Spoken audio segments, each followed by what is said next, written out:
Hello students, class 10 chapter number 3 pair of linear equations in two variables. इस chapter की exercise 3.1 complete करेंगे इस video के अंदर। क्वेश्चन नंबर 1 करेंगे, form the pair of linear equations in the following problems and find their solutions graphically. नीचे दो problems they रखी हैं, उनके अंदर आपको लीनियर इक्वेशन फॉर्म करनी है और फिर उनको ग्राफिकली सॉल्व करके आंसर पता करना है। फर्स्ट प्रॉब्लम को देखिए, 10 students of class 10 took part in a mathematics quiz. Class 10 के 10 बच्चों ने मैथ्स के क्विज में पार्टिसिपेट किया। If the number of girls is 4 more than the number of boys, अगर लड़कियों की गिनती लड़कों से 4 ज्यादा है, find the number of boys and girls who took part in the quiz. तो बताइए उस क्विज के अंदर कितने तो लड़कों ने पार्टिसिपेट किया और कितने लड़कियों ने पार्टिसिपेट किया। अब इसके अंदर सबसे पहले हमें यहां पे दो चीजें दे रखी हैं, एक तो है गर्ल्स और एक है बॉयज। इनके नंबर को हम लेट कर लेते हैं। तो let number of boys is equal to X and let number of girls is equal to Y. Linear equation in two variable के अंदर आपको कोई दो चीजें जरूर दी होती हैं, उनको आपको दो वेरिएबल के अंदर लेट कर लेना होता है। अब इसके अंदर केस देखिए, पहला केस इसके अंदर क्या बनेगा, हम यहां पे दो केस बनाते हैं क्योंकि हमारी दो इक्वेशन तैयार होंगी। यहां पे 10th क्लास के 10 बच्चे हैं, टोटल जो बच्चे हैं ना वो 10 हैं, यानी लड़का और लड़की इनका जो सम है वो 10 है। तो लड़कों की संख्या है यहां पर x और लड़कियां हैं यहां पर y। तो टोटल गर्ल्स और बॉयज टोटल मिलकर बनते हैं 10। तो ये तो बन गई है इक्वेशन नंबर 1। एक केस तो ये हो गया। दूसरा यहां पे ये दिया हुआ है कि number of girls is 4 more than the number of boys. अब इस बात को थोड़ा सा ध्यान से समझिए कि लड़कियां ना लड़कों से 4 ज्यादा हैं। यहां पे जो लड़के हैं वो मैंने x लिए हुए हैं और लड़कियां ले रखी हैं मैंने y। अब ये जो लड़कियां हैं ना ये लड़कों से 4 ज्यादा है। अगर मेरे को यहां इक्वल करना है तो लड़कियों में से मेरे को 4 माइनस करना पड़ेगा, क्योंकि लड़कियां जब लड़कों से 4 ज्यादा है, जब लड़कियों में से मैं 4 माइनस कर दूंगा तो अब ये जो दोनों तरफ है ये बराबर वैल्यू आएगी। ये मेरी इक्वेशन नंबर 2 हो गई है। तो ऐसे पहले हमको यहां पे दो इक्वेशन बनानी है। अब इसको क्योंकि ग्राफिकली सॉल्व करना है और ग्राफ के लिए हमें एटलीस्ट दो दो वैल्यूज चाहिए होती हैं, तो इक्वेशन 1 में से पहले हम दो वैल्यूज फाइंड करेंगे, इक्वेशन 2 में से दो वैल्यूज फाइंड करेंगे और फिर ग्राफ के ऊपर उन इक्वेशंस की लाइन को तैयार करेंगे। अब फर्स्ट केस पे ध्यान दीजिए, यहां x plus Y is equal to 10 है, मेरे को दो वैल्यूज चाहिए एटलीस्ट। तो उसके लिए मैं यहां पहले बॉक्स बना लेता हूं जिसमें मैं वैल्यूज को लिखूंगा, ये x और ये y। अब x plus Y is equal to 10 है, अगर x की जगह मैं कोई वैल्यू रखता हूं तो फिर मेरे को y मिल जाएगा। लेट सपोज जैसे कि ये x plus Y is equal to 10 है, अगर मैं x की जगह यहां पर 4 रखता हूं तो ये 4 plus Y is equal to 10 हो गया। तो यहां से y की वैल्यू आ जाएगी 10, ये इधर जाके माइनस हो जाएगा तो y इज इक्वल टू आ गया 6। यानी जब हम x 4 लेते हैं तो y 6 होगा। देख लीजिए दोनों का सम 10 ही तो आ रहा है। ऐसे में यहां पे कुछ और वैल्यू ले सकता हूं। अगर मैं इस बार x की जगह पे मैं 5 ले लेता हूं तो इस इक्वेशन में x की जगह 5 फिल किया, ये y हो गया, इन दोनों का सम 10 है तो यहां से y की वैल्यू आ गई है 10, ये इधर जाकर माइनस हो जाएगा 5, तो y इज इक्वल टू 5 आ गया। जब x 5 लिया तो y भी 5 आया। तो ये दो वैल्यूज आ गई हैं केस 1 की। इसी तरह से मैं दो वैल्यूज जो है ना इक्वेशन नंबर 2 से भी फाइंड कर लेता हूं। इसका मैं यहां पे बॉक्स बना लेता हूं, पहले ऊपर में लिखेंगे हम x की वैल्यूज, नीचे लिखेंगे हम y की वैल्यूज। अब यहां पर y की जगह मैं कोई नंबर रखता हूं तो मेरा x आ जाएगा। इतनी सिंपल सी इक्वेशन यहां पर दिख रही है। अगर मैं यहां पे कोई बड़ा नंबर लिखूंगा 4 से, ताकि नंबर मेरा पॉजिटिव आ जाए। ये मेरी इक्वेशन है, x is equal to Y minus 4। तो y की जगह अगर मैं 6 ले लेता हूं तो देखिए x कितना आता है, x इज इक्वल टू यहां 6 ले लिया माइनस 4, तो x इज इक्वल टू 2 आ गया। तो ये 2 आ गया। इसी तरह से एक वैल्यू और चाहिए मेरे को, एक और मैं ले लेता हूं। इस बार मैं यहाँ y की जगह 5 ले लेता हूँ, तो y की जगह मैं 5 ले लेता हूँ, तो ये हो जाएगा x is equal to 5 minus 4, तो x की वैल्यू आ गई है 1, ये यहाँ पे 1 आ गया। इस तरह से आपको यहाँ पे दो वैल्यूज फाइंड कर लेनी है, दो वैल्यूज फाइंड कर लेनी है दोनों इक्वेशंस की। अब बनाते हैं हम इसका ग्राफ। तो ग्राफ शीट देखिए, ये वैल्यूज हम यहां से देखते रहेंगे, ये है ग्राफ शीट। ऐसे आपको पहले ग्राफ तैयार कर लेना है, इसके ऊपर अब आपको ये वैल्यूज प्लॉट करनी है। पहले मैं इक्वेशन 1 की वैल्यूज को प्लॉट करने वाला हूं। ये एक्स एक्सिस है, ये वाई एक्सिस है। ग्राफ आपको बनाना आता होगा, 9th क्लास में आपने कार्टेशियन प्लेन पढ़ा है। अब इसको देखिए, एक्स और ये वाई, तो पहला पॉइंट है मेरा यहाँ पे 4 6 इक्वेशन 1 का, और दूसरा है 5,5। इस पॉइंट को मैं प्लॉट करता हूं ग्राफ के ऊपर। 4 6, एक्स पे मेरे को देखना है +4, वाई पे देखना है +6। एक्स पे +4 ये है और वाई पे +6 ये है। तो इन दोनों के सामने जब मैं ऐसे चलता हूं, 4 पे इधर से मैं 4 के सामने चला, इधर से मैं 6 के सामने चला, तो यहां पर जाकर इंटरसेक्ट हो जाएगा। तो ये जो पॉइंट है, ये पॉइंट है 4 6। दूसरा पॉइंट है 5 5, ये एक्स का है, ये वाई का है, दोनों पॉजिटिव है, तो एक्स का 5 ये रहा और वाई का 5 यहां है। जब ऐसे इधर से चलेंगे और यहां इसके सामने ऐसे परपेंडिकुलर आएंगे, ऐसे गए, तो यहां पे पॉइंट आ गया, ये पॉइंट है 5 5। ये दो पॉइंट मिलते ही हम एक स्ट्रेट लाइन बना देंगे। स्ट्रेट लाइन बनाने के लिए ही हमने इन दो पॉइंट्स को निकाला था। ऐसे यहाँ पे मैं एक स्ट्रेट लाइन बना दूंगा। ये जो लाइन आई है, ये आई है मेरी इस इक्वेशन की। इक्वेशन है x + y = 10। यहाँ पे कहीं हम लिख भी देंगे, जगह होगी तो, कि x + y = 10 की ये लाइन आ गई है। ये तो हो गया है इक्वेशन 1 के लिए। अब ऐसे ही हम इक्वेशन 2 के लिए भी करेंगे। इक्वेशन 2 के पॉइंट्स को अब यहाँ देखिए, 2 6, ये 2 6 पॉइंट है, दूसरा है 1 5। अब इन पॉइंट्स को मैं प्लॉट करता हूं। x और ये y है, x पे 2 ये रहा और y पे 6 ये रहा, तो 2 यूनिट इधर चलूंगा और यहां से ऐसे मैं 6 तक चलूंगा y एक्सिस पे, तो 2 और 6 पॉइंट ये आ गया। इस पॉइंट का नेमिंग वैल्यू है 2 6। दूसरा पॉइंट है 1 5, x पे 1 ये रहा और y पे 5 ये रहा। जब दोनों की तरफ ऐसे चलेंगे तो ये यहां पर इंटरसेक्ट होगा। यहां पे ये 1 है और यहां पर ये 5 है, तो ये पॉइंट हो गया है 1 5। अब इनसे गुजरते हुए एक स्ट्रेट लाइन में बना दूंगा।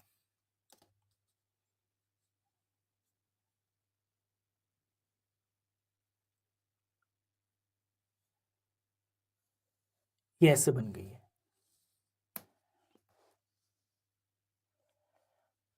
दोनों तरफ एरो लगा के इक्वेशन का नाम लिख देंगे। यहां पे y - 4, ये x = y - 4। अब जहां पर ये इंटरसेक्ट हो रही हैं, वही हमारा सॉल्यूशन है। देखिए ये इंटरसेक्ट कहां पे हो रही है, ये थोड़ी सी लाइन नीचे हो गई है। अगर इसको मैं थोड़ा सा और ठीक करता तो ये लाइन एग्जैक्टली इस पॉइंट के ऊपर आ जाती। थोड़ा सा ट्राई करते हैं, ये ज़्यादा ऊपर चली गई है, ऐसे होती है और यहाँ पे ये डार्क हो गया थोड़ा सा, ऐसे ये ऐसे जाती लाइन, ये लाइन है, इसको काट देते हैं। अब ये ब्लू वाली लाइन और ये जो रेड वाली लाइन है, ये इस पॉइंट पे इंटरसेक्ट हो रही है। यहाँ पे ये मैंने गोला लगा दिया। इस पॉइंट पे हमने देखना है कि x कितना है, तो इस पॉइंट से मैं नीचे की तरफ आता हूँ, x की तरफ, ये 3, और यहां ये देखना है कि ये y कितना है, तो y ये यहां पे जा रहा है।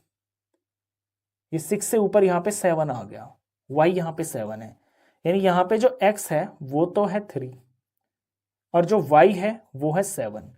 तो यही मेरा इस फर्स्ट प्रॉब्लम का सॉल्यूशन है।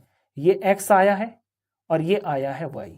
x हमने माना था नंबर ऑफ बॉयज और y माना था हमने नंबर ऑफ गर्ल्स। तो यहां से हम सॉल्यूशन में लास्ट में अपना आंसर लिख देंगे ऐसे, देयरफॉर नंबर ऑफ बॉयज = 3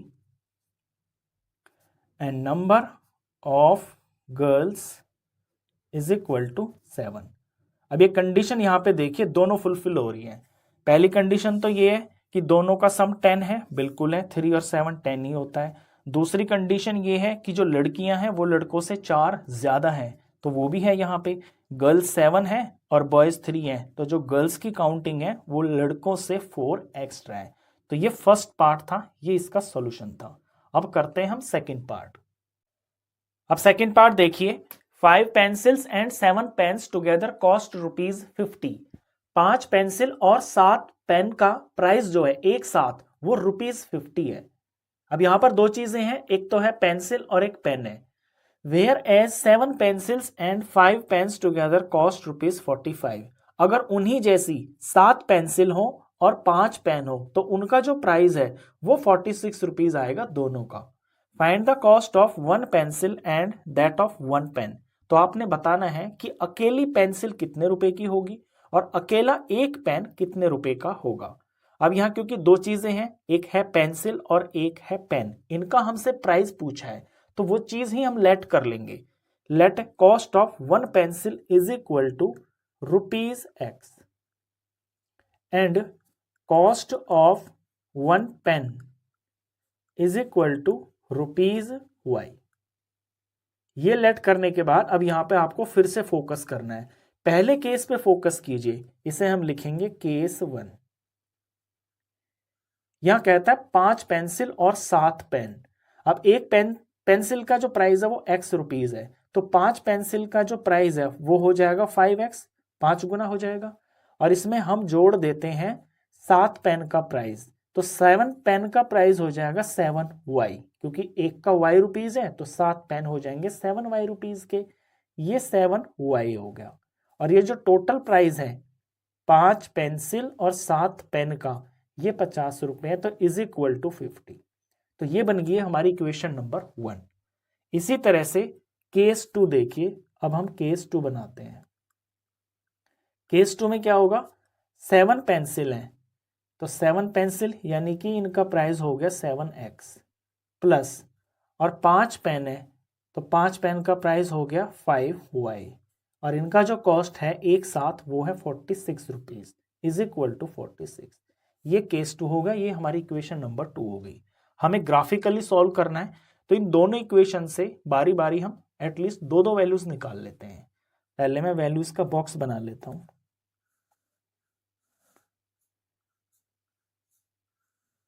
यहां लिखूंगा मैं x और यहां पे मैं लिखूंगा y। इक्वेशन एक बार देख लीजिए, 5x plus 7y is equal to 50 है।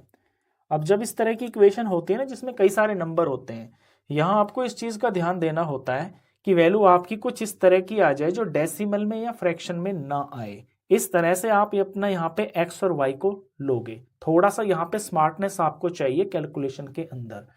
अब ये 7y है, यहाँ पे 5x है, तो 5 से मैं 50 को डिवाइड कर सकता हूं, लेकिन 50 को मैं 7 से पूरा पूरा डिवाइड नहीं कर सकता।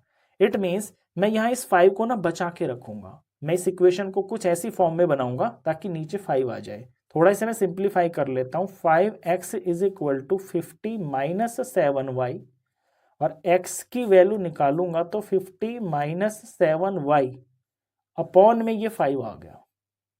अब इस चीज पे आपको फोकस करना है। यहां पे मैं y की वैल्यू कुछ रखूंगा और ऐसी वैल्यू रखूंगा जानबूझकर, ताकि ऊपर जो मेरा डिफरेंस आए ना वो 5 से पूरा डिवाइड हो जाए। ये भी मेरे को ध्यान देना है। तो ऐसा मैं यहाँ पे क्या रख सकता हूँ, 7 5 35 होता है, उसमें पीछे 5 आता है, और 35 को जब हम 50 में से माइनस करेंगे तो 15 आएगा, और वो 5 से पूरा डिवाइड हो जाएगा। बस यहीं पे मेरे को एक ध्यान देना है। तो y की जगह पे मैं यहाँ 5 रखता हूँ। तो फिर सिंप्लीफिकेशन भी देख लीजिए, 50 माइनस 7 और ये 5 हो गया, और ये अपॉन में 5 is equal to 50 minus 35 upon में 5 हो गया, और x इज इक्वल टू ऊपर 15 नीचे डिवाइडेड बाय 5, तो x की वैल्यू आ गई है 3। ऐसे आपको थोड़ा यहाँ पे कैलकुलेशन में ध्यान देना होगा। आपको वैल्यू ऐसी ही रखनी है यहाँ पे, ताकि नंबर आपका एक पूरा नंबर आ जाए, होल नंबर आ जाए। होल नंबर आ जाए या इंटीजर आ जाए, लेकिन कोई डेसिमल का फ्रैक्शन का नंबर ना आए। एक वैल्यू तो आ गई है बड़ी आसानी से। अब दूसरी के लिए मैं यहाँ पे ऐसा क्या रख सकता हूँ, 7 के साथ में मैं यहाँ पे y की जगह 0 ही रख देता हूँ, क्योंकि ये सारा 0 हो जाएगा फिर, और 55 से पूरा डिवाइड हो जाएगा। तो इस बार मैं y की जगह 0 रख देता हूँ। तो फिर देखिए यहाँ पे सिंप्लीफिकेशन क्या आएगी, यहाँ से लिखेंगे हम x is equal to 50 minus 7 into में 0 अपॉन में 5। तो x is equal to 50 minus ये 0 हो गया divided by 5, x is equal to 50 divided by 5, x is equal to 10 आ गया। तो एक प्रॉपर नंबर आ गया, ये 10 हो गया। तो दो वैल्यूज तो मैंने निकाल लिया केस 1 की। केस 2 में भी मेरे को इसी तरह से ध्यान देना है। अब केस 2 की वैल्यूज निकालते हैं। मैं बॉक्स यहाँ पे बना देता हूँ वैल्यूज के लिए और नीचे हम कैलकुलेशन कर लेंगे। ये x हो गया, ये y हो गया। इक्वेशन लिख लेते हैं एक बार, 7x plus 5y is equal to 46। अब इसमें थोड़ा आपको ज्यादा ध्यान देना होगा। यहाँ पे ऐसा नंबर लाने के लिए जो पूरा प्रॉपर नंबर बन जाए। देखिए ये 46 लिखा हुआ है, यहाँ पे ये जो 5y है, अगर मैं यहाँ पे y की जगह पे मैं ऐसा कोई नंबर यहाँ पे बना दूं लास्ट में, y की जगह नहीं, यहाँ पे लास्ट में ऐसा नंबर बना दूं जो 7 से पूरा डिवाइड हो जाए, तो वो क्या बन सकता है। अगर मैं y की जगह यहाँ पे अगर इतना इतना जो पार्ट है मेरा ये -10 बन जाए, तो ये दूसरी तरफ जाकर +10 बन जाएगा, फिर यहाँ पे 56 हो जाएगा। और 56 जो है ना 7 से पूरा डिवाइड हो जाता है। तो यही मैं यहाँ पे करूंगा कि इसको मैं -10 बनाने की कोशिश करता हूँ। वो तब बनेगा जब y की जगह में -2 लूंगा। तो y की जगह में -2 लेता हूँ, तो 7x plus 5 -2 is equal to 46, और 7x ये -10 हो गया इज इक्वल टू 46, और 7x इज इक्वल टू 46 ये इधर जाकर प्लस हो गया, 7x इज इक्वल टू 56 हो गया, और x की वैल्यू आ गई है 56/7, x की वैल्यू आ गई है 8। तो यहाँ पर ये 8 आ गया। तो ऐसे आपको दिमाग लगाना पड़ेगा यहाँ पे। अब एक दूसरी वैल्यू और भी चाहिए हमको, वो भी देख लेते हैं। उसमें हम क्या दिमाग लगा सकते हैं, ये है 7x plus 5y is equal to 46। कि कोई ऐसा नंबर इधर में कोई ऐसा नंबर आ जाए जो 7 से पूरा डिवाइड हो जाए। तो वो करने के लिए हम क्या कर सकते हैं कि यहाँ पे अगर 25 बन जाए, प्लस का 25 बन जाए, तो वो इधर जाकर -25 हो जाएगा, और फिर उनका डिफरेंस आ जाएगा 21, और वो 7 से पूरा डिवाइड हो जाएगा। तो बस वही करेंगे हम। यहाँ पे इसको 25 बना लेते हैं। 7x प्लस 5, 25 बनाने के लिए y की जगह मेरे को 5 लेना पड़ेगा। तो 5 इंटू में 5 इज इक्वल टू 46। तो 7x प्लस में 25 is equal to 46। 7x is equal to 46 minus 25। 7x is equal to इनका डिफरेंस 21 आ गया। x इज इक्वल टू 21/7 और x इज इक्वल टू 3। यहाँ पे 3 आ गया। मैंने ये एकदम से बता दिया। यहाँ पे थोड़ा हिट एंड ट्राई आपको करना पड़ता है इक्वेशन के अंदर ये वैल्यूज निकालने के लिए। अब इन वैल्यूज को हम निकाल लेते हैं, इनको हम ग्राफ पे प्लॉट कर लेते हैं। ये है ग्राफ। तो इक्वेशन 1 की जो वैल्यूज हैं इनको मैं पहले अलग से लिख लेता हूँ नीचे, क्योंकि हमें तो सिर्फ वैल्यूज चाहिए। ये मैं ब्लैक पेन से लिख लेता हूँ। जो केस 1 की मेरी वैल्यूज आई हैं, ये पॉइंट आई हैं 3 और 5। तो एक तो है 3, एक 5 है, और इसका दूसरा पॉइंट है 10 और 0। ये तो है इक्वेशन 1 के। और इक्वेशन 2 के यहाँ लिख लेते हैं। ऊपर से देखिए x है 8 और y है -2, एक पॉइंट तो ये हो गया, और दूसरा है 3 5, x का 3 और y का 5। अब इन्हें ग्राफ के ऊपर प्लॉट करते हैं। यहाँ से देख लेंगे अब हम पॉइंट्स डायरेक्ट। ग्राफ शीट आप ऐसे तैयार कर लोगे। अब इसके अंदर प्लॉटिंग करते हैं। पहली इक्वेशन के लिए 3 5 पॉइंट है, x का 3 है, y का 5 है। तो x के ऊपर 3 पॉइंट यहाँ है, और यहाँ से हम y की तरफ 5 यूनिट चलेंगे। 1 2 3 4 5, इसके जस्ट सामने यहाँ पे ये पॉइंट आएगा। तो इस पॉइंट की वैल्यू है 3 5। दूसरा पॉइंट है 10 0, x पे 10 है, x पे 10 जाएंगे, और यहाँ पर हम ऊपर y तक चलेंगे 0 तक। तो y 0 तक चलने का मतलब है कि y पे हम चलेंगे ही नहीं।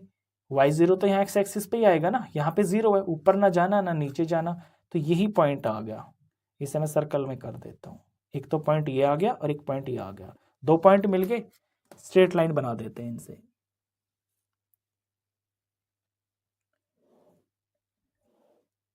ये लाइन बनाकर एरो डालकर अगर यहाँ पे कहीं जगह दिख रही हो तो आप उसके ऊपर इस इक्वेशन को भी लिख दिया करो। 5x + 7y = 50। ये इस इक्वेशन की लाइन आ गई है।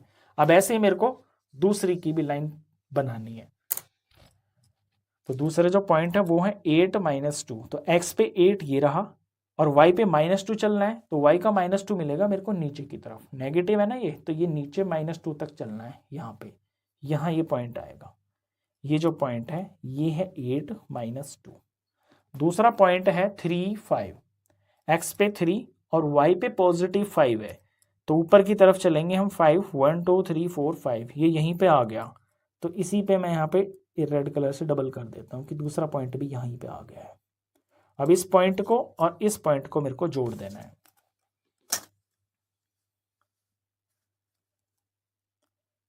ये आप शार्प पेंसिल से करोगे, मैं पेन से इसलिए कर रहा हूं ताकि वीडियो में ये अलग अलग अच्छे से साफ से दिखाई दे। बिल्कुल शार्प पेंसिल से करना और बिल्कुल उसी पॉइंट से गुजरना चाहिए, तभी एक्यूरेट आपको आंसर मिलेगा। ये इनके ऊपर से हमने लाइन जोड़ दी, दोनों तरफ एरो लगाकर यहाँ पे नीचे कहीं पे इस इक्वेशन का नाम लिख देते हैं। 7x + 5y = 46। अब जहां पर ये दोनों लाइंस इंटरसेक्ट हो रही हैं वो ही इस प्रॉब्लम का सॉल्यूशन है। ये इंटरसेक्ट हो रही हैं इस पॉइंट के ऊपर। इस पॉइंट की वैल्यू वैसे यहां दिख ही रही है, नहीं तो आप ऐसे एक्स एक्सिस के ऊपर ऐसे जाइए परपेंडिकुलर, यहाँ पे ये 3 तक पहुंच गया। इधर वाई एक्सिस पे जाइए, यहाँ पर ये 5 तक पहुंच गया। तो इस प्रॉब्लम का सॉल्यूशन हमको मिल गया है। एक्स की वैल्यू है 3 और वाई की वैल्यू है 5। यही हमारे आंसर्स हैं। अब लास्ट में आपको आंसर जरूर लिखना पड़ेगा क्योंकि आपने एक्स और वाई को कुछ माना हुआ है। लास्ट में जब हम आंसर लिखेंगे तो वो इस तरह से लिखेंगे। सॉल्यूशन तो हमको यहां मिल गया ग्राफ के ऊपर। अब आंसर ऐसे लिखना है। यहां एक्स की वैल्यू आई है 3 और वाई की वैल्यू आई है 5। एक्स हमने माना हुआ है कॉस्ट ऑफ 1 पेंसिल, तो देयरफॉर कॉस्ट ऑफ 1 पेंसिल = ₹3। और y हमने माना हुआ है एक पेन का price, and cost of 1 pen = ₹5। ये इसके आंसर्स हो गए। क्वेश्चन 2 देखिए। On comparing the ratios A1/A2, B1 B2 and C1 C2, find out whether the lines representing the following pairs of linear equations intersect at a point, are parallel or coincident।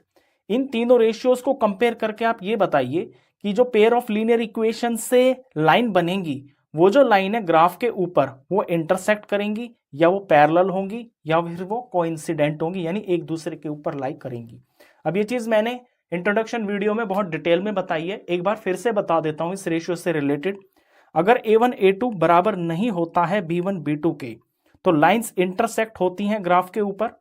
अगर A1 A2 B1 B2 और C1 C2 ये तीनों ratios बराबर होती हैं, तो graph के ऊपर लाइन कोइंसिडेंट होती है, यानी एक दूसरे के ऊपर लाई करती हैं। और अगर A1 A2 बराबर हो B1 B2 के और ये दोनों C1 C2 के बराबर ना हो, तो फिर लाइंस पैरेलल होती हैं। ये जो पहले दो केसेस होते हैं जहां पे लाइन इंटरसेक्ट होती है और कोइंसिडेंट होती हैं, उनको हम कंसिस्टेंट बोलते हैं, क्योंकि यहाँ पे इक्वेशन का कोई सॉल्यूशन होता है। और जब इक्वेशंस का कोई सॉल्यूशन नहीं होता है, वहां लाइंस पैरेलल आती हैं ग्राफ के ऊपर, और उनको बोलते हैं हम इनकंसिस्टेंट। तो क्वेश्चन नंबर 1 देखिए। यहाँ पे फर्स्ट इक्वेशन में जो x का कोफिशिएंट है, y का कोफिशिएंट है और ये जो कांस्टेंट नंबर है, इन्हें हम A1 B1 और C1 से डिनोट करते हैं। सेकेंड इक्वेशन में x के कोफिशिएंट को, y को और इस कांस्टेंट नंबर को हम 2 नंबर से डिनोट करते हैं, यानी ये A2 हो गया, ये B2 हो गया और ये C2 हो गया। अब फर्स्ट पार्ट देखिए, इनकी रेशियोज को हम कंपेयर करते हैं।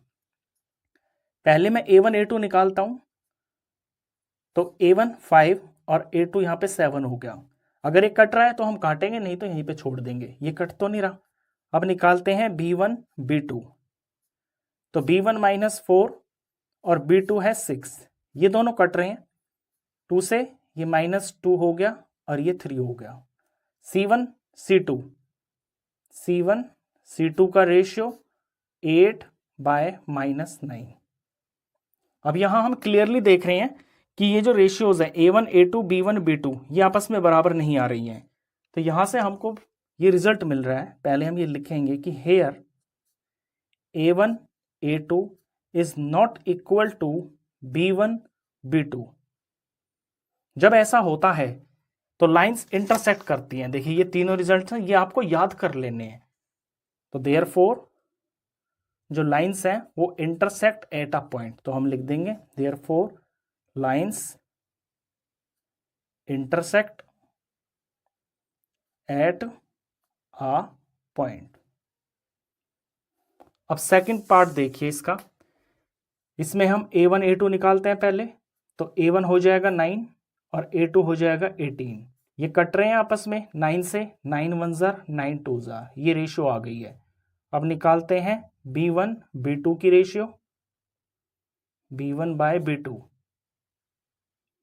तो B1 है इसमें 3 प्लस का और B2 है 6, ये भी कट रहे हैं, ये 1/2 हो गया। C1 C2, C1 by C2 12 और C2 24, ये भी कट रहे हैं, 12 1 जार 12, 12 2 जार 24। अब यहां देख रहे हैं कि A1 A2 B1 B2 C1 C2 ये तीनों ही वैल्यूज 1/2 1/2 1/2 के बराबर आ रही है। तो here A1 by A2 is equal to B1 by B2 is equal to C1 by C2। तीनों रेशियोज आपस में बराबर हैं। जब तीनों रेशियोज बराबर होती हैं तो फिर लाइंस कोइंसिडेंट होती है। तो देयरफॉर लाइंस आर कोइंसिडेंट। अब इसका लास्ट पार्ट करते हैं। थर्ड पार्ट के अंदर इक्वेशन दे रखी है 6x minus 3y plus 10 is equal to 0, 2x minus Y plus 9 is equal to 0। यहां भी यही करना है। पहले A1 A2 निकाल कर देखते हैं। 6 है, ये 2 है, 6 2, ये कट रहे हैं दोनों, 2 3 जार और 2 1 जार। अब B1 B2 निकालते हैं, B1 बाय B2। B1 है -3 और B2 है, यहां पे कोई नंबर नहीं लिखा तो इसका कोफिशिएंट जो है यहाँ पे -1 है, ये -1 हो गया। इसमें माइनस माइनस कैंसिल हो रहा है ऊपर नीचे, तो ये 3/1 ही आ गया। Last C1 by C2, C1 है 10 और C2 है 9। अब यहां पर A1 A2 और B1 B2 ये दोनों 3 के बराबर आ रही हैं, लेकिन C1 C2 इनके बराबर नहीं है। तो हम लिखेंगे here A1 by A2 is equal to B1 by B2, लेकिन ये दोनों बराबर नहीं हैं C1 बाय C2 के। तो देयरफॉर जब ऐसा होता है तो जो लाइंस होती हैं ये आती हैं पैरेलल। ये जो हमारा थर्ड कंडीशन है, जब A1 A2 B1 B2 बराबर हो लेकिन वो C1 C2 के बराबर ना हो तो ग्राफ के ऊपर लाइंस पैरेलल आती हैं। तो देयरफॉर लाइंस आर पैरेलल। इसके बाद हम नेक्स्ट क्वेश्चन करते हैं, वो भी इसी के ऊपर बेस्ड है। क्वेश्चन 3 देखिए, on comparing the ratios A1 by A2 B1 by B2 and C1 by C2 find out whether the following pair of linear equations are consistent और इनकंसिस्टेंट। अब आपको बताना है कि पेयर ऑफ लीनियर इक्वेशंस जो है consistent होंगी या फिर इनकंसिस्टेंट होंगी। जैसे अभी अभी हमने क्वेश्चन नंबर 2 किया था, वहां पे तो ये बताया था कि लाइंस इंटरसेक्ट होंगी, कोइंसिडेंट होंगी या फिर पैरेलल होंगी। अब हमें आंसर कंसिस्टेंट में और इनकंसिस्टेंट में देना है। करना वही है, रेशियोज को कंपेयर उसी तरह से करना है। जब हमें पता चलेगा कि लाइन इंटरसेक्ट है तो हम कंसिस्टेंट लिख देंगे, जब हमें पता चलेगा कि लाइन कोइंसिडेंट है तो उस केस में कंसिस्टेंट लिख देंगे, और अगर लाइंस पैरेलल आती हैं तो उस केस में हम लिख देंगे कि लीनियर इक्वेशंस जो हैं वो इनकंसिस्टेंट है। क्वेश्चन सेम उसी तरह से करना है। चलिए फर्स्ट पार्ट को देखिए। पहले रेशियो निकालते हैं A1 बाय A2। A1 है 3 और यहां पे ये 2 है, कट नहीं रहे तो यहीं छोड़ देंगे। फिर निकालते हैं B1 बाय B2, 2 - 3, 2 - 3। अब निकालते हैं C1 बाय C2। पिछले क्वेश्चन के अंदर ये जो नंबर थे, ये जो कांस्टेंट नंबर्स थे वो इस तरफ थे और इज इक्वल टू में 0 था। अगर ये दोनों नंबर इस तरफ ही हैं तो भी कोई फर्क नहीं पड़ता, रेशियो हमारी सेम ही आएगी। तो यहां 5 और 7, अब इनमें कोई भी बराबर नहीं आ रहा, तो हम पहले अपना रिजल्ट लिखेंगे कि यहां पर जो है A1 A2 ये बराबर नहीं आ रहा है B1 B2 के। अगर हमें यही पता चल जाए ना कि A1 A2 और B1 B2 के बराबर नहीं आ रहा, तो फिर हमें C1 C2 निकालने की जरूरत भी नहीं है, क्योंकि यहीं से हमें रिजल्ट मिल जाता है। तो जब ऐसा होता है तो लाइन्स इंटरसेक्ट होती हैं, और जब लाइन्स इंटरसेक्ट होती हैं तो फिर जो पेयर ऑफ लीनियर इक्वेशन है वो कंसिस्टेंट होती है। तो हम यहां पे अपना आंसर लिख देंगे कि कंसिस्टेंट। पूरा लैंग्वेज में ऐसे लिख सकते हो कि pair of linear equations are consistent. मैंने सिर्फ वर्ड लिख दिया यहां पे। चलिए सेकंड पार्ट देखिए। सेकंड पार्ट के अंदर रेशियोज निकालते हैं। पहले तो A1 A2 2/4 ये कट रहा है तो काट लेते हैं, ये 1/2 हो गया। B1 B2 निकालते हैं, B1/B2 -3 और -6, ये माइनस से माइनस भी कट गया और ये नंबर भी कट रहे हैं, 3 1 जार 3 2 जार। फिर C1/C2 8 और यहाँ पे ये 9 हो गया। अब यहाँ से हमें रिजल्ट मिल रहा है ये C1/C2 8/9। तो यहाँ A1/A2 ये बराबर है B1/B2 के, लेकिन ये दोनों बराबर नहीं है C1/C2 के। जब ऐसा होता है तो लाइंस होती हैं पैरेलल, और पैरेलल होती हैं तो इक्वेशंस का कोई सॉल्यूशन नहीं होता। जिनका सॉल्यूशन नहीं होता उन्हें बोलते हैं हम इनकंसिस्टेंट। तो इसका आंसर हो गया है inconsistent. Pair of linear equations are inconsistent, ऐसे लैंग्वेज में आप पूरा लिखना। अब इसके बाद करते हैं थर्ड पार्ट। देखिए यहां दो इक्वेशंस दे रखी हैं। पहले A1 A2 निकालते हैं। तो A1 इसके अंदर है 3/2 और A2 है 9। इसे थोड़ा सिंप्लीफाई करके आसान बना लेते हैं। ये 3/2 और जब फ्रैक्शंस का डिवाइड करते हैं तो ये मल्टीप्लाई हो जाता है और इसका उल्टा हो जाता है। तो यहाँ 9/1 लिखा हुआ है तो ये 1/9 लिखा जाएगा।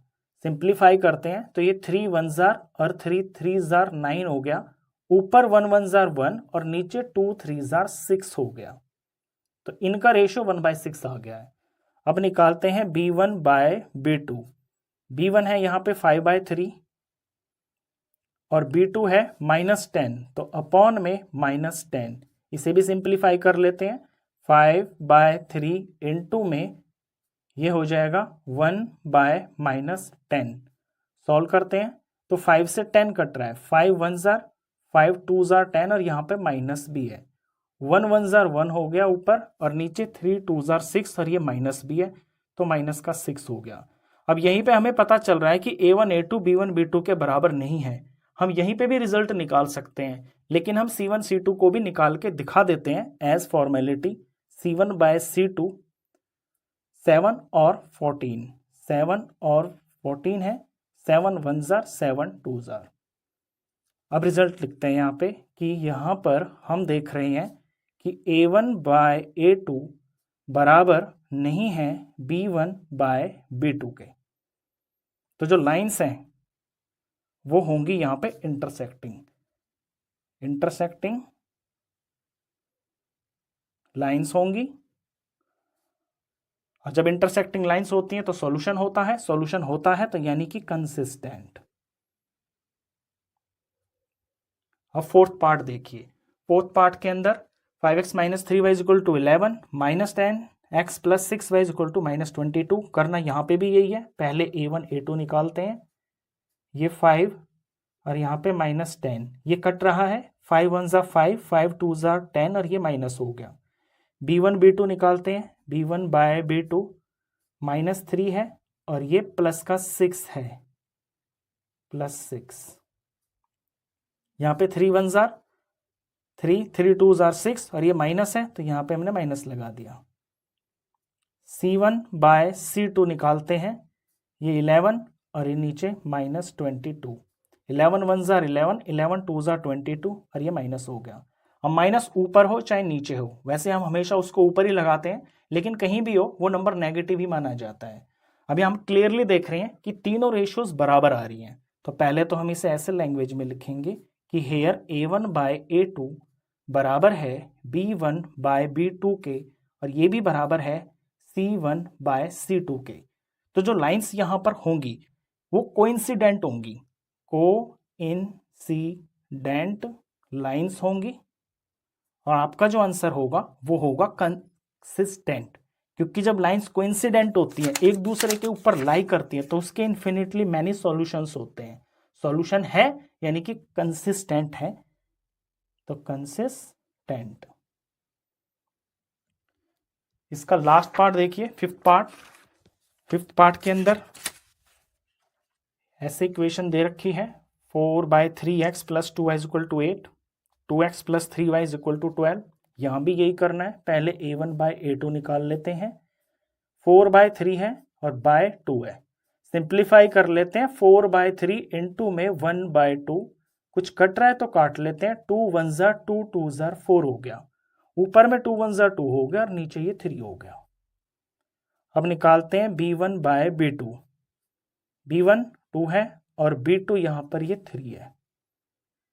अब निकालते हैं c1/c2, ये 8 है ये 12 है, तो 8/12, ये दोनों कट रहे हैं 4 से, 4 2 ज़ार 4 3 ज़ार, ये 3 रेशियोज आ गई हैं। हम क्लियरली देख रहे हैं कि a1 a2 b1 b2 c1 c2 ये तीनों ही बराबर आ रही हैं। सॉरी ये गलत लिख दिया मैंने, 4 2 ज़ार 8 होता है और 4 3 ज़ार 12 होता है, तो तीनों रेशियोज यहां पे बराबर आ रही हैं। तो here a1/a2 is equal to b1/b2 is equal to c1/c2। जब तीनों बराबर होती हैं तो जो लाइंस हैं वो आती हैं कोइंसिडेंट लाइंस। यहां पर लाइंस में जस्ट ऐसे लिख रहा हूं, ये आपको नहीं लिखना है, आपका आंसर तो लिखना है कंसिस्टेंट में और इनकंसिस्टेंट में। तो जो आंसर होगा वो होगा consistent. Pair of linear equations are consistent, पूरा लैंग्वेज में आप लिखना। ये लास्ट पार्ट था। क्वेश्चन नंबर 4 करेंगे, which of the following pairs of linear equations are consistent और इनकंसिस्टेंट। नीचे आपको 4 पेयर ऑफ लीनियर इक्वेशंस दिए हुए हैं, उनमें यह बताना है कि कौन तो कंसिस्टेंट है और कौन इनकंसिस्टेंट है। इफ कंसिस्टेंट, अगर कंसिस्टेंट है, ऑब्टेन द सॉल्यूशन ग्राफिकली, तो फिर आपको ग्राफ के ऊपर उसका सॉल्यूशन फाइंड करना है। अब कंसिस्टेंट और इनकंसिस्टेंट का पता चलता है हमें इनमें जो एक्स वाई और ये जो कांस्टेंट नंबर होता है, एक्स वाई के जो कोफिशिएंट्स होते हैं उनसे जो रेशियोज बनती हैं उनसे हमको पता चलता है कि कौन सी pair of linear equation consistent होगी और कौन सी इनकंसिस्टेंट होगी। लास्ट 2 क्वेश्चन में हम ये चीज कर चुके हैं, एक बार फिर से रिवाइज करवा देता हूं। अगर a1/a2 ये रेशियो b1/b2 के बराबर नहीं है तो ग्राफ के ऊपर जो 2 लाइंस आएंगी इक्वेशंस की वो इंटरसेक्ट करेंगी एक पॉइंट के ऊपर, यानी उनका एक सॉल्यूशन होगा। और जिस इक्वेशन के कोई सॉल्यूशन होते हैं उन्हें हम बोलते हैं consistent pair of linear equation. अगर a1 a2 बराबर b1 b2 बराबर c1 c2 है, अगर ये तीनों रेशियो बराबर हैं तो ग्राफ के ऊपर दोनों लाइंस एक दूसरे को ओवरलैप करेंगी, यानी वो कोइंसिडेंट होंगी। इस केस के अंदर पेयर ऑफ लीनियर इक्वेशंस के इनफाइनाइटली मैनी सॉल्यूशंस होते हैं, तो सॉल्यूशन तो है ना, इसलिए उसको कंसिस्टेंट बोलेंगे। थर्ड केस देखिए, अगर a1 a2 बराबर है b1 b2 के और ये बराबर नहीं है c1 c2 के, उस केस में ग्राफ के ऊपर दोनों इक्वेशंस की जो लाइन है वो पैरेलल होंगी, कहीं पे टच नहीं करेंगी, यानी उनका कोई सॉल्यूशन नहीं होगा। जिसका सॉल्यूशन नहीं होता है उन पेयर ऑफ लीनियर इक्वेशंस को हम बोलते हैं इनकंसिस्टेंट। तो ये 3 केस आपको याद कर लेने हैं। अब यहां पे हम इसमें से रेशियो फाइंड करते हैं पहले, फिर हमें पता चलेगा कि ये कंसिस्टेंट है या इनकंसिस्टेंट है। तो a1/a2, a1 यहां पे 1 है x का कोफिशिएंट और a2 जो है यहां पे 2 है, आगे कट नहीं रहे, ये इसकी रेशियो आ गई है। फिर b1/b2, b1 यहां पे ये y का कोफिशिएंट पहली इक्वेशन में और b2 यहां पर ये 2 है, ये इसकी रेशियो आ गई है। c1/c2, ये कांस्टेंट टर्म 5 और ये 10, ये 5 और ये 10 और ये कट रही हैं, 5 1 ज़ा 5 5 2 ज़ा 10। तो इस केस के अंदर आप देख रहे हो कि तीनों की तीनों रेशियो बराबर आ रही हैं, तो हम इस तरह से लिखेंगे कि यहां पर a1/a2 बराबर है b1/b2 के और ये भी बराबर है c1/c2 के। तो यहां जो लाइंस हैं वो एक दूसरे को कोइंसाइड करेंगी, इस तरह से कोइंसाइड करेंगी, यानी कि कई जगह पे टच करेंगी तो उसके बहुत सारे सॉल्यूशन होंगे। देयरफॉर ये जो पेयर ऑफ लीनियर इक्वेशंस हैं ये है कंसिस्टेंट। अब अगर ये कंसिस्टेंट है तो इसके सॉल्यूशन भी होंगे, वो सॉल्यूशन अब हम ग्राफ से पता करते हैं। तो ग्राफ बनाने के लिए हमें दोनों इक्वेशंस के बारी बारी से एटलीस्ट दो दो पॉइंट चाहिए होते हैं। तो पहले मैं फर्स्ट इक्वेशन को ले रहा हूं, x plus Y is equal to 5। यहां इस तरह से बॉक्स बनाएंगे, इनमें x और y की वैल्यू हम पता करके लिखेंगे, ये x और ये y। अब मैं x की जगह पे कोई नंबर लेता हूं, लेट सपोज मैं 1 ले लेता हूं। पहले x की जगह में मैंने 1 फिल किया, तो 1 plus Y is equal to 5। तो यहां से y की वैल्यू आ जाएगी 5 माइनस 1, तो y इज इक्वल टू 4 आ गया। तो 1 लिया तो y 4 आया। अब कुछ और ले लेता हूं, कोई और वैल्यू ले लेता हूं, लेट सपोज x की जगह में 2 ले लेता हूं। तो x की जगह पे 2 रखा, प्लस में y इज इक्वल टू ये 5। तो y की वैल्यू आ गई है 5 माइनस 2, यानी y इज इक्वल टू 3 आ गया। जब x हमने लिया 2 तो y आ गया 3। अब ये दो पॉइंट्स आ गए हैं इस इक्वेशन के, इन पॉइंट को हम ऐसे ब्रैकेट में लिख लेंगे 1 4, पहले x वाला लिखते हैं फिर y वाला। दूसरा पॉइंट आ गया है 2 और ये 3। तो पहले मैं इन्हीं पॉइंट्स को ग्राफ के ऊपर प्लॉट कर लेता हूं, फिर हम दूसरी इक्वेशन पे चलेंगे। तो इस तरह आप ग्राफ तैयार कर लोगे, ये एक्स एक्सिस, ये वाई एक्सिस। अब यहां पे हम पॉइंट्स को प्लॉट करते हैं। पहला पॉइंट है 1 4, एक्स के ऊपर 1 देखिए, वाई के ऊपर 4 देखिए, ये 1 और ये 4 जब इस तरह चलेंगे, यहां से ऐसे चलेंगे, तो ये यहां पर इंटरसेक्ट होगा। इस पॉइंट की जो वैल्यू है वो 1 और 4 है, तो ऐसे लिख देंगे, ये पॉइंट है 1 4। दूसरा है 2 3, एक्स के ऊपर 2 ऐसे चले और यहाँ पे y पे 3 है, ऐसे चले, जब ये दोनों इंटरसेक्ट होंगे तो यहाँ पे ये पॉइंट आएगा। यहाँ ये x पे तो 2 है और y पर ये वैल्यू 3 है। अब इन पॉइंट से गुजरते हुए एक बिल्कुल सीधी लाइन हम खींच लेंगे।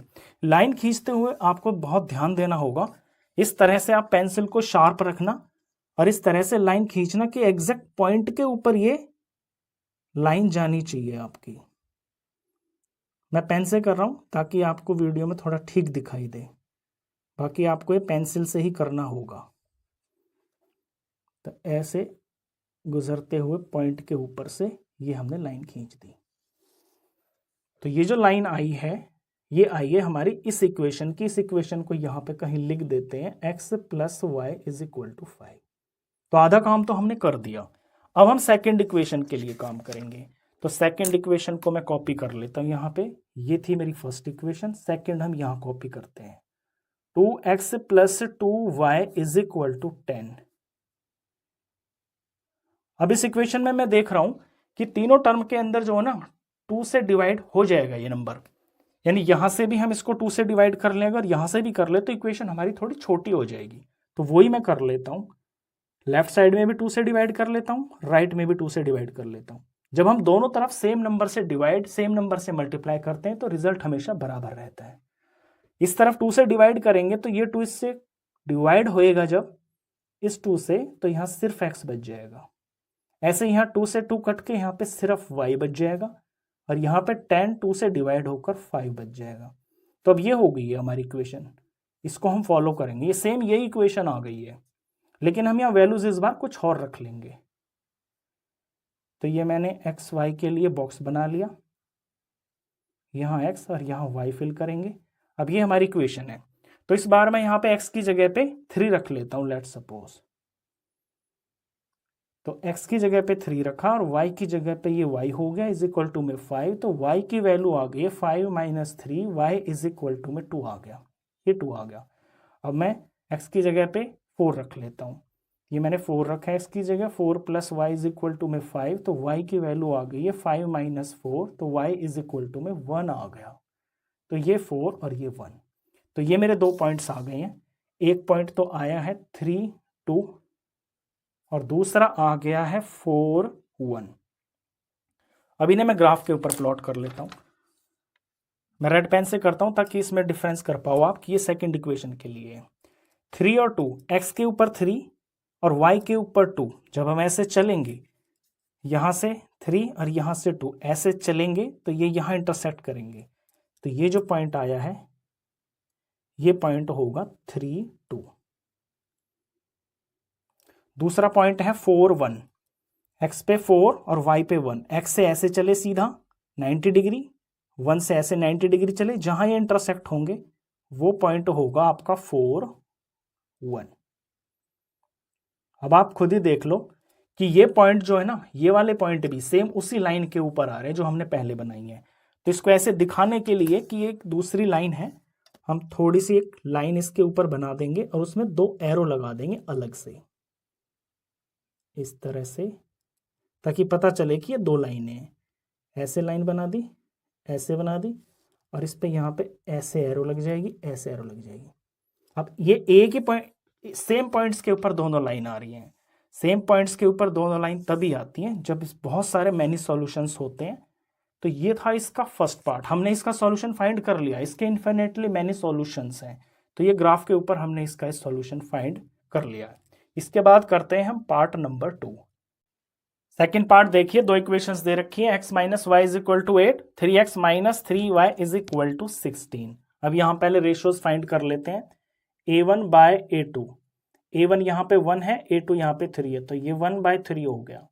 फिर निकालते हैं b1 बाय b2, b1 यहाँ पर -1 है और b2 यहाँ पे -3 है, या माइनस से माइनस कैंसिल होकर ये 1/3 ही बन गया।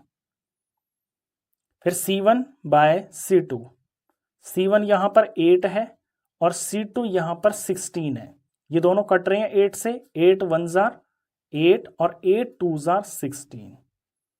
अब यहां हम देख रहे हैं कि a1 बाय a2 बराबर है b1 बाय b2 के, लेकिन ये बराबर नहीं है c1 बाय c2 के।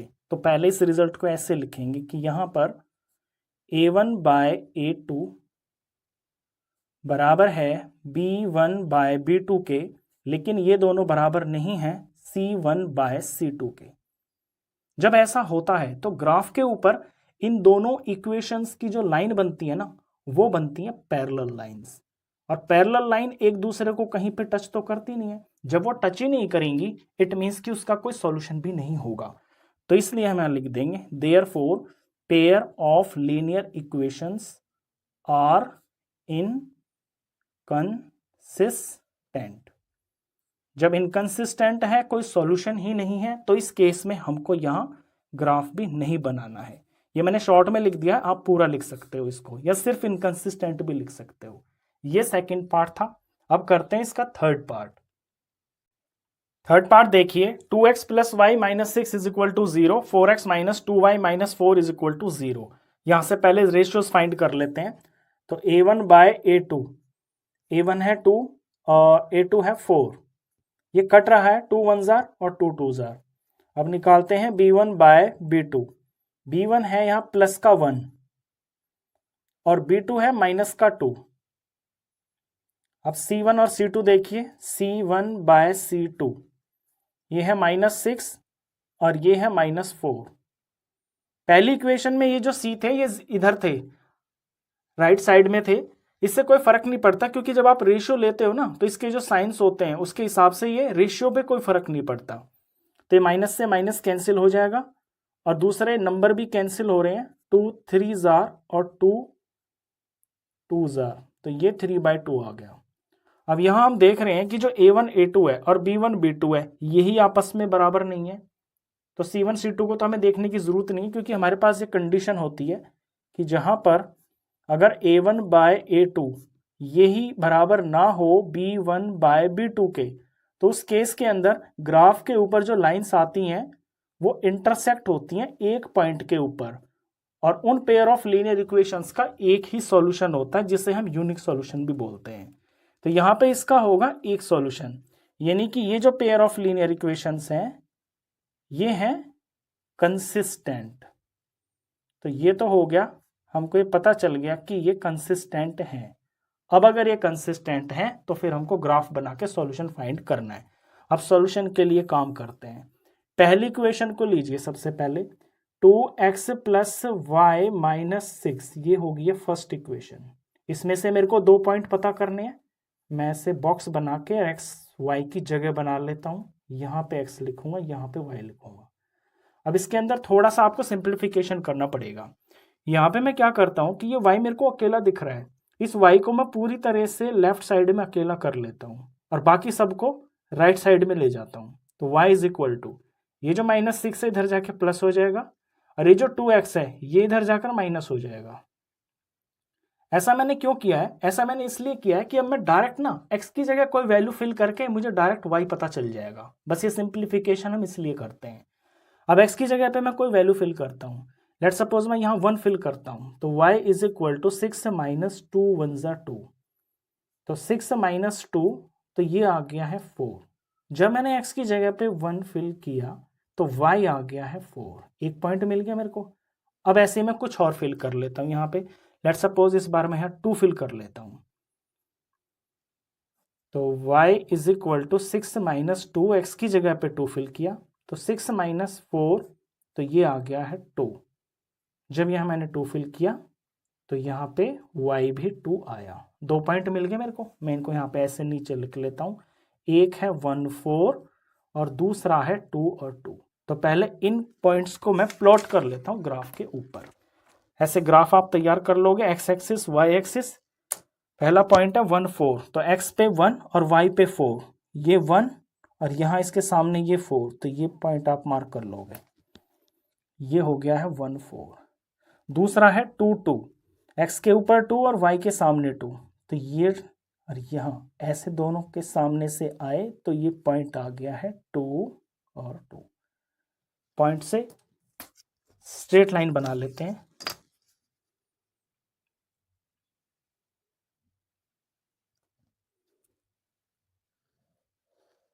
ये बन गई है इस इक्वेशन की लाइन, दोनों तरफ एरो लगा के ये इक्वेशन आप यहाँ पे कहीं लिख देना कि 2x plus Y minus 6 is equal to 0 की ये लाइन आ गई है।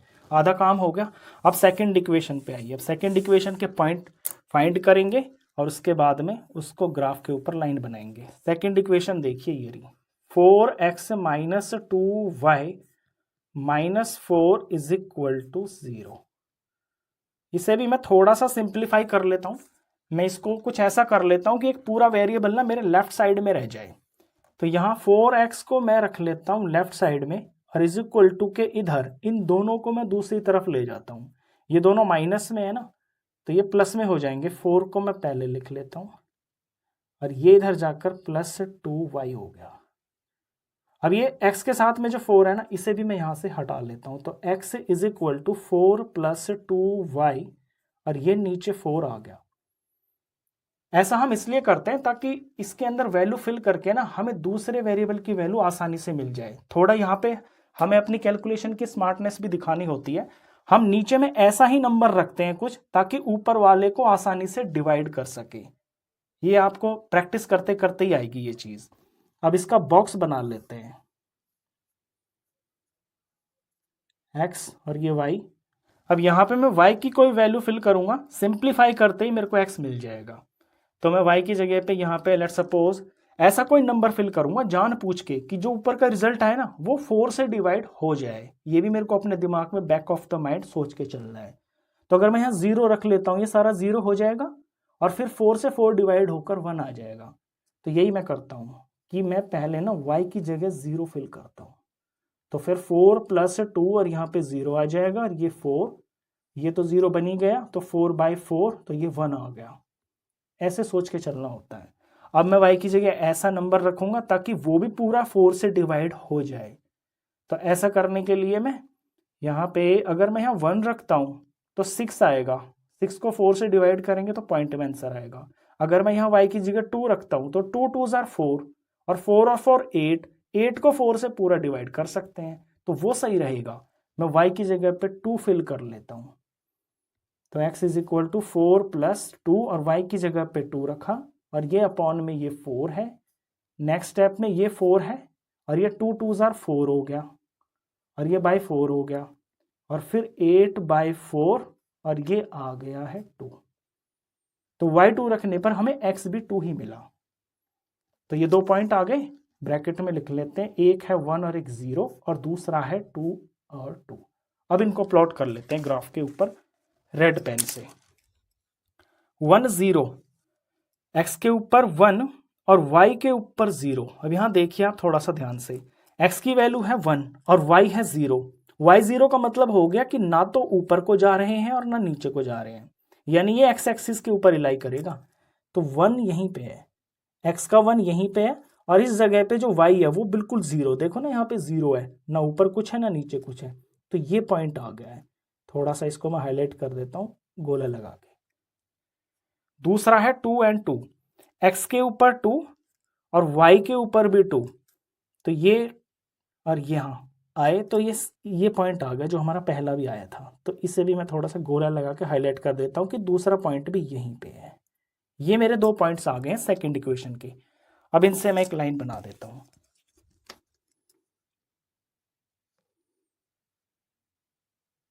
ये मैंने लाइन बना दी। लाइन बनाने के बाद यहाँ पे कहीं पे मैं इस इक्वेशन को लिख दूंगा, 4x - 2y - 4 = 0 की ये लाइन आई है। अब यहाँ पे इंटरसेक्ट हो गई हैं दोनों लाइंस। जिस पॉइंट के ऊपर ये इंटरसेक्ट हुई है ना, वही हमारा सॉल्यूशन है।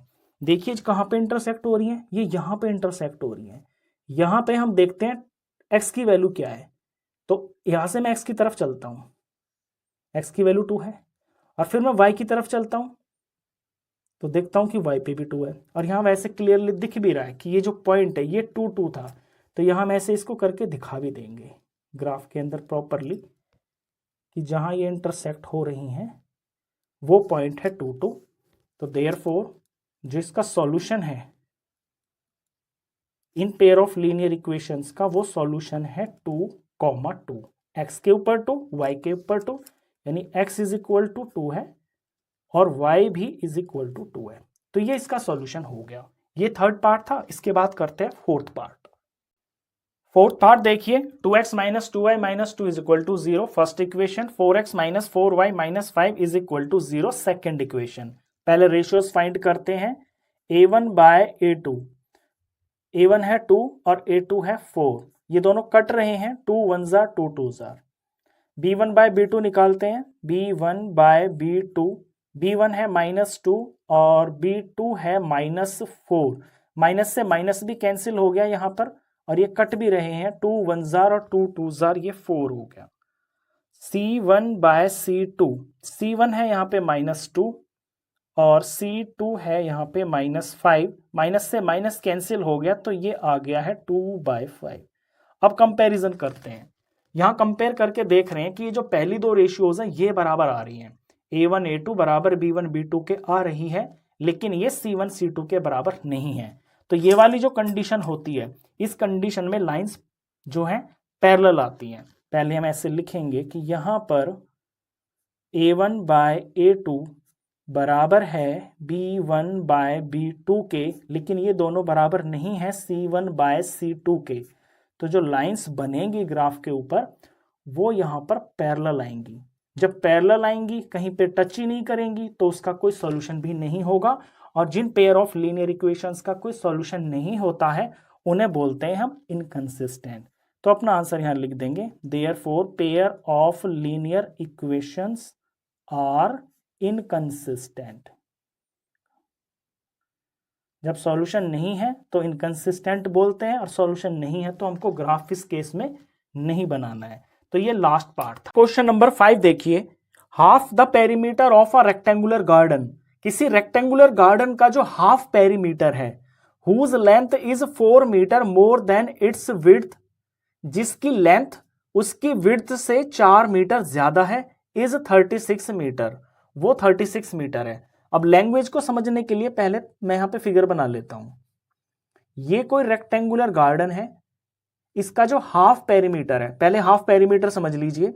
पेरीमीटर होता है किसी भी रेक्टेंगुलर फिगर का 2 इंटू में लेंथ प्लस ब्रेड्थ, और अगर इसका हाफ करना हो तो इसको हाफ कर देंगे, मल्टीप्लाई कर देंगे 1/2 से, तो ये हो गया हाफ पेरीमीटर। अब यहां कहता है कि जो हाफ पेरीमीटर है ना वो 36 के बराबर है। तो यहां मैं 2 से 2 को काट देता हूं, तो ये जो लेंथ प्लस ब्रेड्थ है ये 36 के बराबर है। यहां कंडीशन दे रखी है लेंथ और ब्रेड्थ के बीच में, वो यहां पढ़िए, whose length is 4 metre more, जिसकी जो लेंथ है ना ये 4 मीटर ज्यादा है इसकी विड्थ से, यानी ये जो विड्थ है ये तो छोटी है, ऑफ कोर्स छोटी ही होगी, और जो लेंथ है ये बड़ी है। ये कितनी बड़ी है, ये 4 मीटर बड़ी है, इससे 4 मीटर बड़ी है। तो यहाँ पे दो केस दे रखे हैं कि एक तो हाफ पेरीमीटर 36 है और दूसरा लेंथ और ब्रेड्थ के बीच में जो रिलेशन है ना वो ये है कि जो लेंथ है वो ब्रेड्थ से 4 मीटर एक्स्ट्रा है। तो हमें यहाँ पे दो इक्वेशंस बनानी होंगी। Find the dimensions of the garden, garden की डायमेंशंस फाइंड करनी है। तो यहाँ पर इन डायमेंशंस को हम एक्स और वाई लेट कर लेते हैं। तो let length of garden is equal to x metre and breadth of garden is equal to y metre. अब एक केस तो ये सीधा सीधा बन गया कि जो लेंथ और ब्रेड्थ का जो सम है वो 36 है। तो इक्वेशन तो एक तो ये बन गई है, ये लेंथ और ये ब्रेड्थ इज इक्वल टू 36, ये बन गई है इक्वेशन नंबर 1। अब जो दूसरी इक्वेशन है वो इस रिलेशन से बनेगी कि जो लेंथ है वो ब्रेड्थ से 4 मीटर एक्स्ट्रा है। तो दूसरी इक्वेशन हम यहाँ पे बनाते हैं, ये तो है लेंथ और ये है ब्रेड्थ। अब इनके बीच में रिलेशन दे रखा है, तो अगर इनको मेरे को बराबर करना हो तो बराबर करने के लिए ये जो ब्रेड्थ छोटी है 4 मीटर, इसमें मैं अगर +4 कर दूंगा तो अब ये दोनों इक्वेशन बराबर हो जाएंगे, यानी इक्वेशन के जो दोनों तरफ के लेफ्ट साइड और राइट साइड है ना ये बराबर हो जाएंगे। तो ये हो गई है इक्वेशन नंबर 2। अब इसे हमें ग्राफिकली सॉल्व करना है, तो ग्राफ बनाने के लिए इनकी पहले हम दो वैल्यूज फाइंड कर लेते हैं दोनों की। यहां पे मैं बॉक्स बनाऊंगा वैल्यू के लिए। इक्वेशन 1 के लिए काम कर रहे हैं हम, ये एक्स और ये वाई। अब यहां पर ये नंबर 36 है और यहां पर ये नंबर 4 है। तो मैं ऐसा कुछ जानबूझ के करूंगा इस क्वेश्चन के अंदर कि जितनी भी यहां पे मैं वैल्यूज रखूंगा ना उनको मैं 4 के मल्टीपल में रख लूंगा, क्योंकि जैसे ग्राफ बनाएंगे तो उस पर बहुत सारे हमको यूनिट्स की जरूरत पड़ेगी। तो एक यूनिट को हम जो है 4 मीटर के बराबर रख लेंगे। तो ऐसा कुछ जानबूझ के नंबर रखेंगे ताकि वो एक यूनिट 4 के बराबर आ जाए। अगर मैं यहाँ x की जगह पे 20 रखता हूँ इस इक्वेशन के अंदर, तो ये 20 प्लस में y इज इक्वल टू 16 हो गया। तो y की वैल्यू मेरे को मिल जाएगी, सॉरी 36 है ये आ जाएगी 36 माइनस 20, तो y की वैल्यू आ गई है 16। एक वैल्यू तो मेरे को ये मिल गई है। अब मैं x की जगह पर 24 रख लेता हूँ। अगर मैं यहाँ x की जगह 24 रखता हूँ तो 24 प्लस में y इज इक्वल टू 36, तो y की वैल्यू आ जाएगी 36 minus 24, y is equal to आ गया है 12। यहाँ 12 आ गया। अब इन पॉइंट्स को हम ग्राफ के ऊपर प्लॉट कर लेते हैं। पहले इस तरह से ये मैंने ग्राफ बनाया है। यहाँ पे एक यूनिट को मैंने 4 मीटर के बराबर रखा हुआ है। तो ये दो पॉइंट हैं, पहले पॉइंट को यहाँ लिख लेते हैं, x पर 20 y पर 16, और दूसरा पॉइंट x पे 24 और y पर ये 12। तो 20 और 16, x पे 20 ये रहा और y के ऊपर 16, यहाँ पे ये 16 है। तो इनके दोनों को आमने सामने जब ऐसे चलेंगे, ये 20 और ये 16, तो यहाँ पे पॉइंट आ जाएगा। इस पॉइंट का एड्रेस है 20,16। दूसरा है 24 12, x का 24 और y का 12। x पे 24 y का 12, ऐसे यहाँ से 12 के सामने चले, यहाँ 24 के सामने चले, ये पॉइंट आ गया और इसका कोऑर्डिनेट्स 24 12 हो गया। इससे एक स्ट्रेट लाइन बना देते हैं।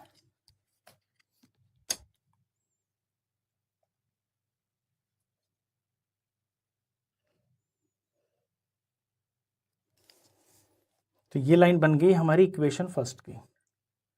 अब सेम यही काम मेरे को करना है इक्वेशन नंबर 2 के लिए। तो पहले यहाँ पे बॉक्स तैयार कर लेते हैं एक्स वाई की वैल्यूज फाइंड करने के लिए। यहाँ पे एक्स और यहाँ पर ये वाई। अब यहाँ भी मैं कुछ ऐसे नंबर रखूंगा जो यहाँ पर 4 के मल्टीपल्स हो। तो y की जगह अगर मैं कोई नंबर रखता हूँ तो मुझे x मिल जाएगा। तो लेट सपोज मैं y की जगह पे 4 रखता हूँ, तो x is equal to y की जगह पर 4 प्लस 4, तो x इज इक्वल टू 8 आ गया। एक वैल्यू तो ये मिल गई। दूसरा, अब मैं y की जगह पे 8 रख लेता हूँ, यहाँ पर 8 रख लेते हैं, तो x is equal to 8 plus में 4, ये हो गया 12। तो ये 12 आ गया। ये दो पॉइंट मिल गए मेरे को, एक है 8, एक है 4, दूसरा है 12 और ये कॉमा 8। अब इनको प्लॉट कर लेते हैं ग्राफ के ऊपर। 8 4, x के ऊपर 8 और y के ऊपर 4, तो ये x एक्सिस 8 और y 4 यहां पर ऐसे स्ट्रेट गए, ऐसे स्ट्रेट गए, तो यहां ये पॉइंट आ गया, ये पॉइंट है 8 4। दूसरा है 12 8, x के ऊपर 12 और y के ऊपर 8, यहां पर इंटरसेक्ट होंगे ये इस पॉइंट पर। x 12 है, y 8 है, ये 12 और ये 8। अब इन पॉइंट से गुजरते हुए एक स्ट्रेट लाइन बना देंगे। बिल्कुल पॉइंट से ऊपर आपकी पेंसिल जानी चाहिए, इस तरह से ये बना दिया। तो ये आ गई है जो लाइन, जो रेड वाली है, ये इक्वेशन नंबर 2 की आ गई है। अब जहां पर ये इंटरसेक्ट होंगी वही इस प्रॉब्लम का सॉल्यूशन होगा।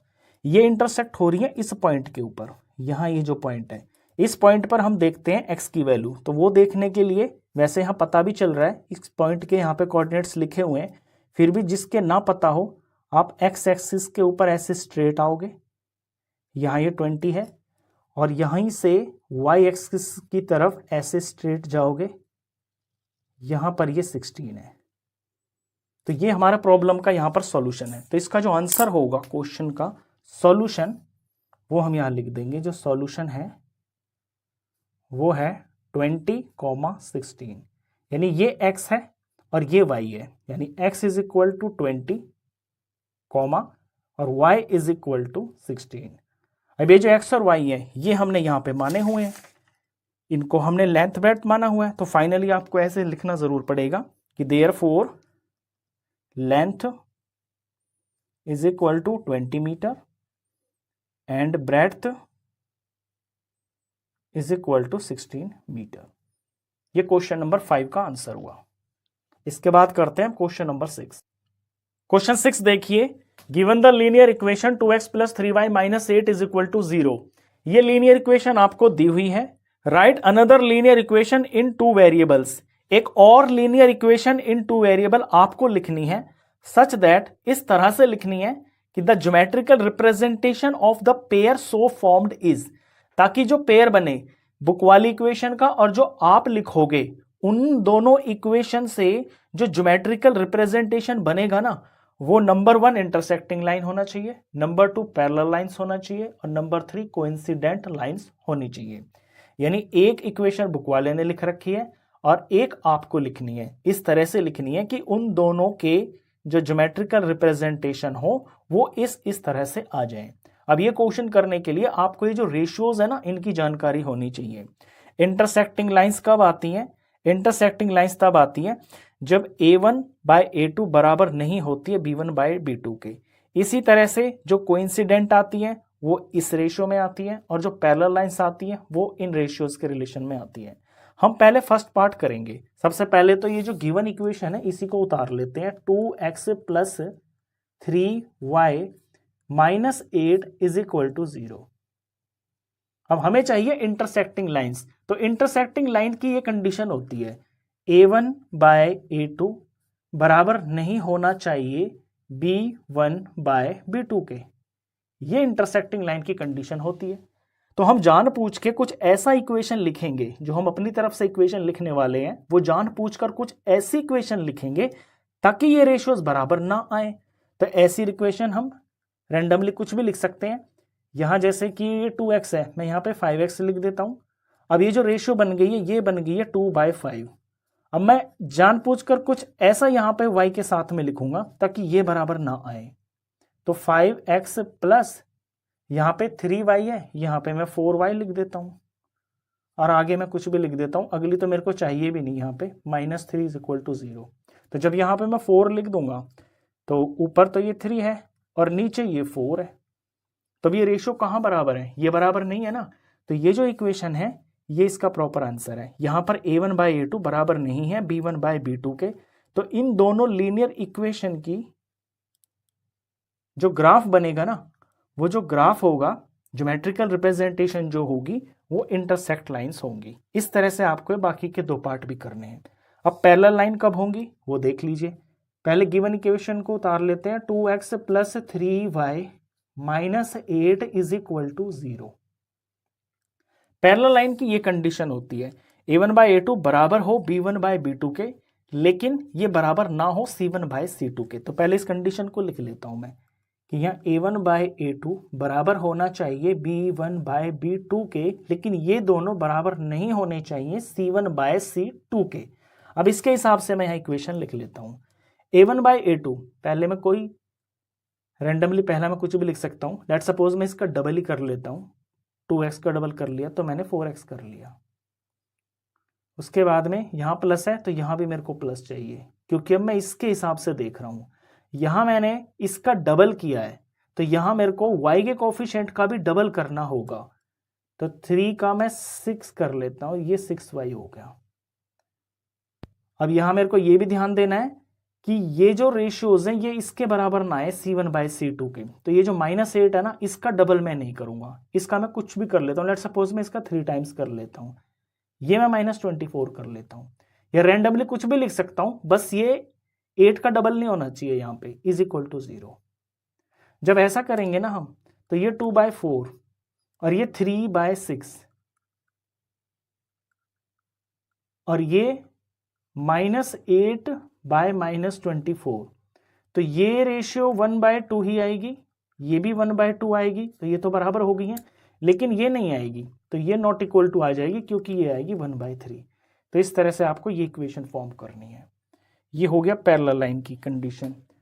अब कोइंसिडेंट लाइंस के लिए पहले हम गिवन इक्वेशन को उतार लेते हैं, 2x + 3y - 8 is equal to 0। Coincident के लिए जो तीनों रेशियोज है ना, ये बराबर होनी चाहिए। पहले ये कंडीशन लिख लेते हैं कि a1/a2 बराबर होना चाहिए b1/b2 के, और ये भी बराबर होना चाहिए c1/c2 के। तो मैं सिंपली ये करूंगा कि ये जो तीनों यहाँ पे नंबर्स लिखे हुए हैं a, b और c, इनको मैं किसी सेम मल्टीपल से बढ़ा लेता हूँ। लेट सपोज इनका मैं डबल ही कर लेता हूँ, तो 2 का डबल यहाँ पे 4x हो गया, 3y का डबल यहाँ पर 6y हो गया, और -8 का डबल करेंगे तो -16 हो गया, इज इक्वल टू 0। अब जब आप इनकी रेशियो मिला के देखोगे तो ये कंडीशन आ जाएगी। दिखा भी देता हूँ यहाँ, ये 2/4, ये 3/6 और ये -8/-16। इसे काटोगे तो ये 1/2, इसे काटोगे तो ये 1/2, इन्हें काटोगे तो ये भी 1/2। तो a1/a2, b1/b2, c1/c2 यहाँ तीनों बराबर आ गई हैं, तो लाइंस कोइंसिडेंट होंगी। ये इसका आंसर हो गया। ये क्वेश्चन नंबर 6 था। इसके बाद करते हैं क्वेश्चन नंबर 7। क्वेश्चन 7 देखिए, draw the graphs of the equations x - y + 1 is equal to 0 and 3x + 2y - 12 is equal to 0। इन दो इक्वेशंस का ग्राफ बनाना है। Determine the coordinates of the vertices of the triangle formed by these lines and the x axis. और जब आप graph बनाओगे तो वहां पर एक ट्रायंगल बन जाएगा, तो उन दो लाइनों से और x एक्सिस से जो ट्रायंगल बनेगा उसके वर्टिसेस फाइंड करने हैं। And shade the triangular region, और ट्रायंगुलर रीजन को शेड कर देना है। तो ये दो इक्वेशन दे रखी हैं, हमको ग्राफ के ऊपर इनको प्लॉट करना है। तो उसके लिए सबसे पहले इक्वेशन को थोड़ा सा, पहली इक्वेशन को सिंप्लीफाई कर लेते हैं। x - y, ये जो प्लस का 1 है इसे मैं दूसरी तरफ ले जाता हूं -1। और ग्राफ के लिए एटलीस्ट हमको दो वैल्यूज की जरूरत पड़ेगी, तो वैल्यूज का यहाँ पे बॉक्स बना लेते हैं, ये x की जगह और ये y की जगह। अब यहाँ x और y हम कुछ रैंडमली इसके अंदर फिल करते हैं। तो पहले मैं x को अगर 0 मान लेता हूँ तो 0 और -y इज इक्वल टू -1, तो -y is equal to, sorry ये y इज इक्वल टू -1, और माइनस से माइनस कट गया तो y इज इक्वल टू 1 आ गया, तो y की वैल्यू 1 आ गई। अब दूसरे में मैं इसी तरह से यहाँ पे y को मैं 0 मान लेता हूँ। सबसे आसान तरीका तो यही होता है कि एक बार आप x को 0 मान लो, एक बार आप y को 0 मान लो। तो यहाँ 0 रख लिया, तो ये x हो गया, और -y की जगह पे 0 इज इक्वल टू -1, ये 0 तो खत्म ही हो गया, तो x इज इक्वल टू -1 आ गया, ये -1 आ गया।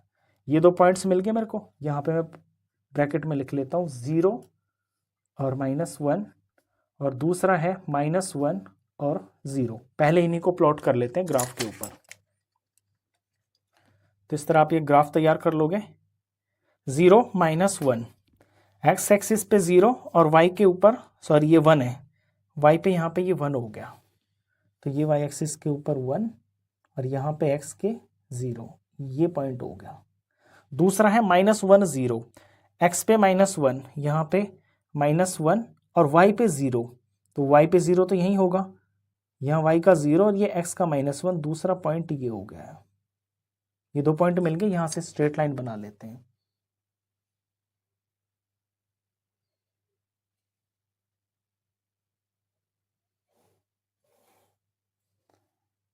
तो ये लाइन आ गई है हमारी इस इक्वेशन की, x - y + 1 = 0। अब इसी तरह से दूसरी इक्वेशन के लिए काम करते हैं। दूसरी के लिए यहाँ इक्वेशन दे रखी है 3x + 2y - 12 = 0। ये जो कांस्टेंट है मैं इसे राइट साइड में कर लेता हूँ, 3x + 2y = ये प्लस का 12 हो जाएगा। अब यहाँ पर बॉक्स बना लेते हैं वैल्यूज के लिए, ये x और ये y। अब x की जगह पे कुछ फिल करते हैं, लेट सपोज 0 फिल कर लेते हैं। यहाँ पे जो 2 है और जो 3 है, इन दोनों से 12 पूरा डिवाइड हो जाता है। एक बार जब हम x की जगह पे 0 भरेंगे तो ये टर्म पूरी खत्म हो जाएगी, और जब y की जगह 0 फिल करेंगे तो ये टर्म पूरी खत्म हो जाएगी। तो जो हमारा फाइनली डिवाइड होके आएगा ना, वो प्रॉपर एक नंबर आ जाएगा, इंटीजर। तो x की जगह पे मैं 0 फिल कर लेता हूँ, तो 3 और ये 0 और आगे फिर +2y = ये 12 है। ये टर्म पूरी खत्म हो गई, 3 0 0, तो अब हमें लिखना है 2y = 12, तो y की वैल्यू आ गई है 12/2, y = 6 आ गया।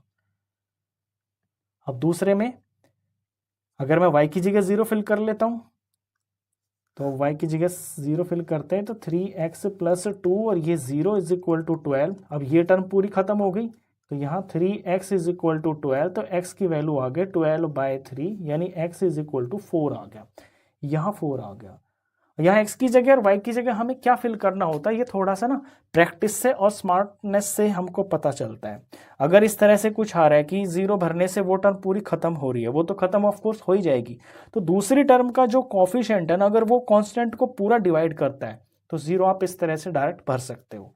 अगर हाँ कुछ ऐसा नंबर होता, लेट सपोज यहाँ पे 5 होता, तो 5 12 को पूरा डिवाइड नहीं कर पाता ना, तो यहाँ पे हमारा एक प्रॉपर इंटीजर नंबर नहीं आता। अब इसको वैल्यू को प्लॉट कर लेते हैं ग्राफ के ऊपर। यहाँ जो दो वैल्यूज आई हैं ये लिख लेते हैं यहाँ पे हम, एक है 0 6 और एक है 4 0। 0 6 देखिए, x पे 0 और y पर 6, तो x एक्सिस पर 0 यहाँ पे है और y एक्सिस पे 6 यहाँ पे है, तो ये लाई करेगा यहाँ पे y एक्सिस पे, तो ये पॉइंट हो गया। दूसरा है 4 0, x एक्सिस के ऊपर 4 और y एक्सिस के ऊपर 0, यानी ना ऊपर ना नीचे, ये यहाँ x एक्सिस के ऊपर ही लाई करेगा, ये दूसरा पॉइंट हो गया। यहाँ से स्ट्रेट लाइन बना देते हैं इन दो पॉइंटों को यूज करके।